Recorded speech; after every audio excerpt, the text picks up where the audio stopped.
Did you know that one wrong step in sterilizing your baby's bottle could lead to harmful bacteria making its way into your baby's mouth? Shocking, right?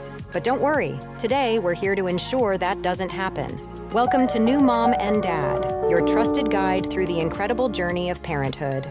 1. Why sterilization is crucial. First, let's talk about why sterilizing baby bottles is so important. Newborns have underdeveloped immune systems, which means they're more susceptible to infections. Sterilizing bottles kills germs and bacteria that could cause serious illnesses like gastroenteritis. 2. Different sterilization methods. Boiling method. One of the simplest and most effective methods is boiling. Here's how you do it. Step 1. Disassemble the bottles, nipples, and any other parts. Step 2. Place them in a large pot and fill it with water. Step 3. Bring the water to a rolling boil and let it boil for at least 5 minutes. Step 4. Use tongs to remove the items and place them on a clean drying rack.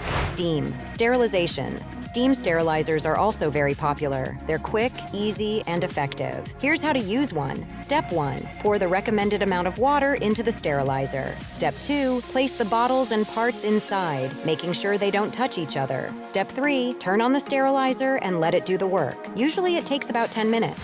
Microwave sterilization. Did you know you can use your microwave to sterilize bottles? Here's how. Step 1. Place the bottles and parts in a microwave-safe sterilization bag or container. Step 2. Add water as instructed by the manufacturer. Step 3. Microwave on high for the recommended time, usually 3 to 5 minutes. Chemical sterilization. For on-the-go parents, chemical sterilization might be your best bet. Here's what you do. Step 1. Dissolve a sterilizing tablet in cold water. Step 2. Submerge the bottles and parts for at least 30 minutes. Step 3. Remove and drain them on a clean drying rack. 3. Best practices. After sterilization, sterilizing is just the first step. After that, make sure to handle the bottles with clean hands, store them in a clean sealed container, and use them as soon as possible to avoid recontamination. Sterilizing your baby's bottles might seem like just another task, but it's one that keeps your baby safe and healthy. If you found this video helpful, press that like button. It really helps us reach more parents like you. And don't forget to subscribe to New Mom and Dad for more essential tips. We'd love to hear from you. Drop a comment below on what you want to learn about next. Your feedback is our encouragement. Until next time, happy parenting.